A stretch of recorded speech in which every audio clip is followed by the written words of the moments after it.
Green beans, also known as string beans or snap beans, are one of the most familiar vegetables in modern kitchens, yet they are also one of the most misunderstood. Most people think of green beans as a basic side dish, something boiled, salted, and quickly forgotten. But biologically, agriculturally, and historically, green beans are far more interesting than their reputation suggests. Green beans are not a separate species of bean. They are the same plant used to produce kidney beans, black beans, navy beans, and many other dry beans. The scientific name is phaseolus vulgaris. The difference is timing. Green beans are harvested early, while the pod is still immature and tender, before the seeds inside fully develop and harden. This single decision changes everything about how the plant is eaten, cooked, stored, and valued. The story of green beans begins in Central and South America.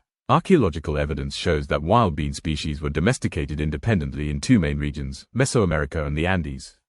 These early farmers were not initially interested in eating the pods. They grew beans for the dried seeds, which could be stored for long periods and provided dense nutrition. The pods were tough, fibrous, and largely inedible. Over centuries of selective breeding, humans began favoring plants with softer, less fibrous pods.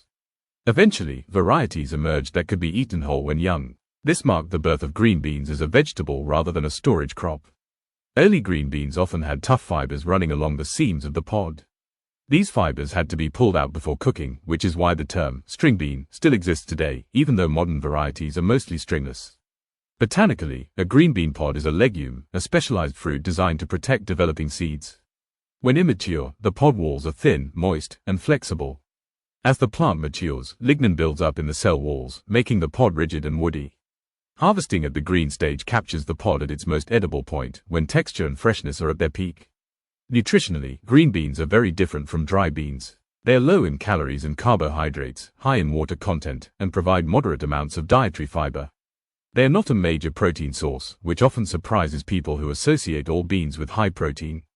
Instead, green beans contribute vitamins and minerals, particularly vitamin C, vitamin K, folate, and potassium. Their value lies in volume, freshness, and micronutrient support rather than energy density. Green beans grow as either bush beans or pole beans. Bush beans are compact plants that mature quickly and are favored in industrial agriculture. Pole beans grow as climbing vines and can produce over a longer season, often with superior flavor and texture.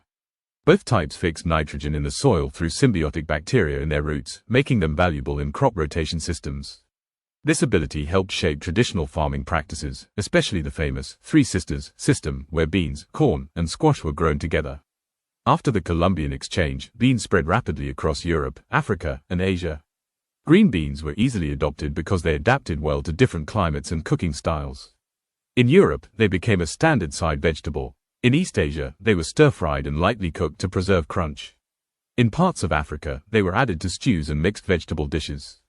Their mild flavor allowed them to integrate into countless cuisines without resistance.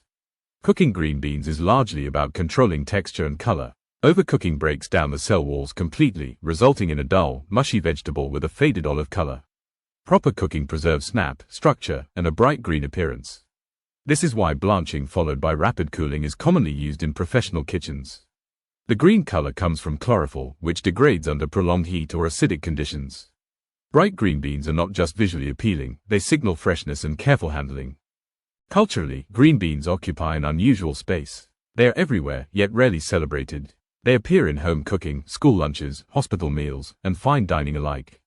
This universality has made them invisible. They are seen as neutral, safe, and dependable. When prepared well, they offer clean flavor and satisfying texture. When neglected, they become the reason people say they hate vegetables.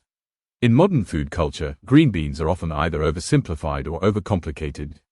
They are boiled without thought or buried under heavy sauces. The truth is that green beans do best with restraint. They do not need to be disguised. They need to be respected. From a sustainability perspective, green beans remain an efficient crop when grown seasonally. Their nitrogen-fixing ability reduces fertilizer needs, and their relatively fast growth cycle allows for flexible planting. However, like many vegetables, off-season production can increase environmental costs, especially when transported long distances. Green beans represent a choice. They are the decision to eat the plant early, to prioritize freshness over storage, texture over density. Dry beans are about survival and preservation. Green beans are about timing and intention. They are not dramatic. They are precise. And that is why they have endured.